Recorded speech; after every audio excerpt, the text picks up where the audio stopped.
And now for the long-awaited restoration, the RCA CT-2, aka the CT-100, the Merrill. As you know, I've had this for over 4 years now, and the picture tube is still under good vacuum, with the getters being completely black, and it tests good on my CRT tester, the Sencor CR7000. Little dude. And now I'm finally getting around to the restoration. It was on hiatus for so long because right after I got this, I had some life events happen career-wise, and it just got shelved, and then I kept taking on smaller projects in the meantime, leading up to this point where I finally got some things knocked out that I wanted to, and now I'm ready to tackle this beast. As you can see on top is the chassis. It's complete, but filthy. And it's also missing this part of the high voltage cage, so I have to figure out what to do with that. I have all the tubes pulled out, because the first thing I'm going to do is I'm taking this outside in the driveway. I hose it down with simple green and rinse it off, because this thing's full of nasties, and I'm not working on it like this. Oh yeah, those selenium rectifiers. So yeah. Now, before I continue, this isn't going to be a full video. I've decided to make this restoration in parts, so maybe only be a few minutes at a time, like this video, detailing my exact progress on this beautiful machine here. Well, here it is. Right now it's currently soaking with some simple green on it. I'm about to get ready to rinse it off.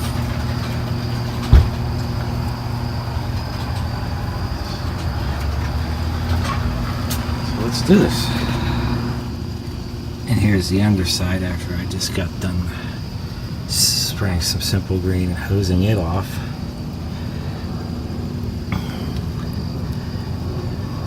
It's actually cleaning up really nice.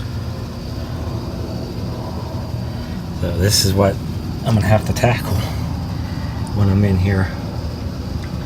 Oh boy, biggest project to date.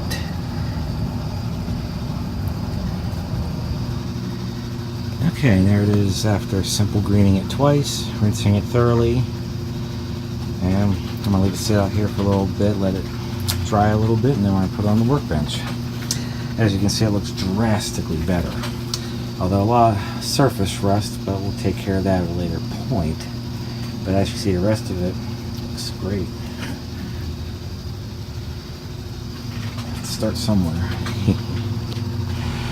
Well, here it is. The tap timer on it. So now it's just a matter of letting it dry.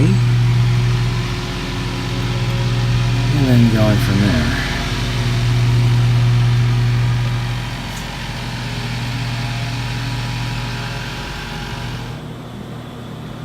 And here's the other side. Flyback transform the cage.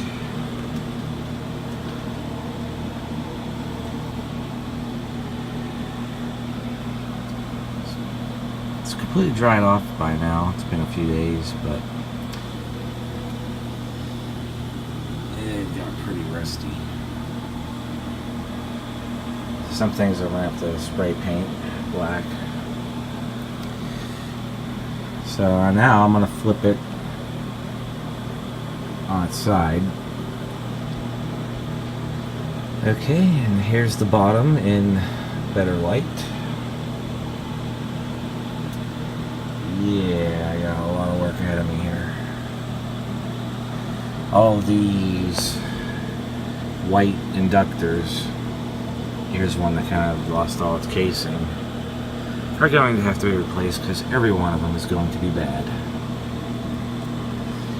Here's some electrolytics, which are most definitely bad and they have to be changed.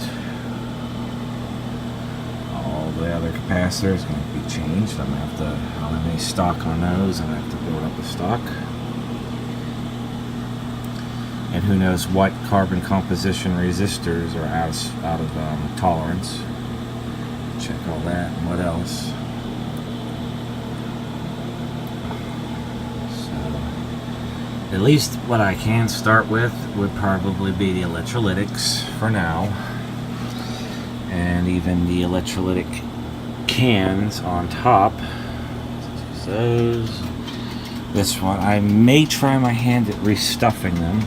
Either way, they're going to be left in place up top for aesthetic reasons, but I may try to my hand at restuffing with new electrolytics inside.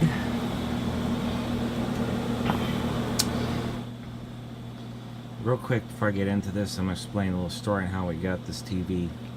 I know this was kind of blowing up on the TV forums like Video Karma, Antique Radios, and so forth, but being that this was a local find and we regularly browse Craigslist, it just showed up. And I knew about this, even though it's probably blowing up on these forums, we pursued this without even knowing it blew up on these forums, or that anybody knew about it. And that was when we learned the story behind that. Apparently this was for sale really cheap because the guy didn't know what he had, and then once he got contacted about it, he jacked the price up. However, given how much he still wanted, it was still worth it. The deciding factor was the 15 GP 22 picture tube, still under full vacuum. Getter is completely black, and it tests near 100% emissions on the Sencor CR7000. Because anyhow, for what I've learned about this thing was getting inquiries from around the world, including Japan apparently. And if I did sweep out underneath everybody and just grab it, well, I didn't know about it until after the fact. The only thing I saw is it popped up on Craigslist. I just got my tax return because it was March, and we drove out. It's about 40-minute drive to where this was at, and it was after the bank's closed, so I just wrote him a check.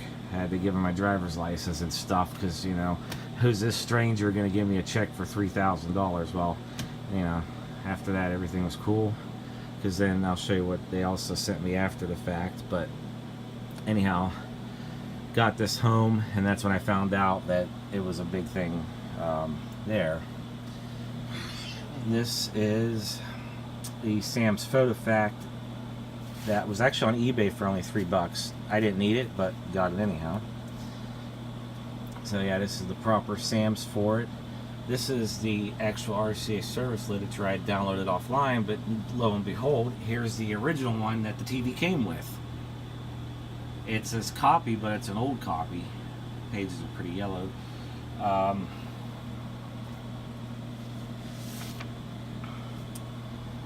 I covered up some private information here, but the lady's son who I got this off of, it was in their house. I mean, presumably he might have been a TV repairman or some sort of guy dealing with electronics. I did see other test equipment there, but I was so more concerned about this that I totally didn't even pay attention to it. It says, my grandson and I cleaned out the storage area above the front porch on Friday, and we were shocked to find the manual for the RCA TV. I wanted you to have it and thought you might enjoy looking through it. Sincerely, Lois. By that they mean this guy up here, which is just the same thing as this, but obviously photocopied a long time ago. I don't know how long ago, but it's pretty yellowed. This TV is sort of a mystery item. The tubes in it, about 45% of the tubes in this were good. Other 45% were bad and 10% were marginal. It has use on it. I found a fuse holder installed where one of the fuses would normally be just soldered in place. And there may be, yeah, right here, there's a modification right here that this was connected to the back of the TV. And I don't think, yeah, see, this is after the fact, so there's been some modifications done to this TV. Need to figure out what is going on here. That it's connected to the G2 controls, your screen controls, and this was connected to the back of the set. So I have no idea what's going on here. I'm gonna have to do a lot of. I mean, I'm wonder how many modifications have been done to this over the years.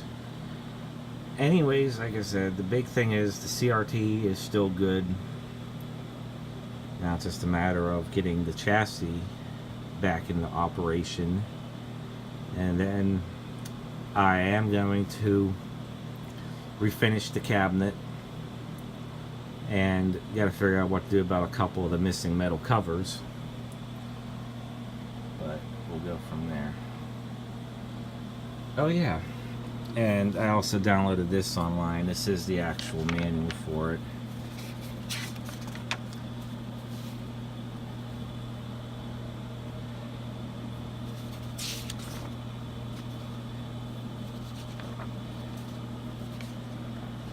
So yeah, this thing.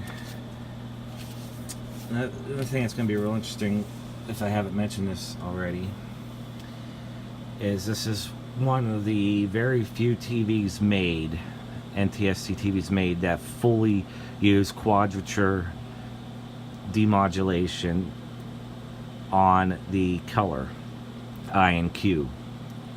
After the cheap it's very expensive to do it this way, but this is the full NTSC spec, quadrature phase demodulation. But it's not just that, because I have an RCA Color Track 2000 from 1985 that also does quadrature phase demodulation in storage.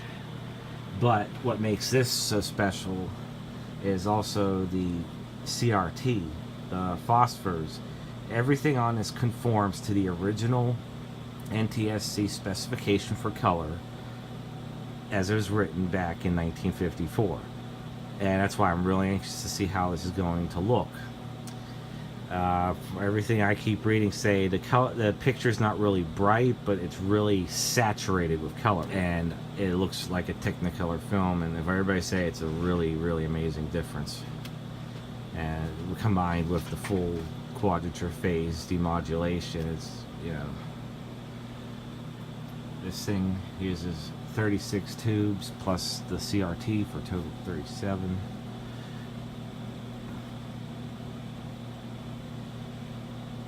And just everything about it, I want to see how it performs, and it's just an amazing piece right here. This is the end of the first installment, part 1 of this series. As I restore this, I'll make update videos as I make progress. Thanks for watching, and hit like and subscribe.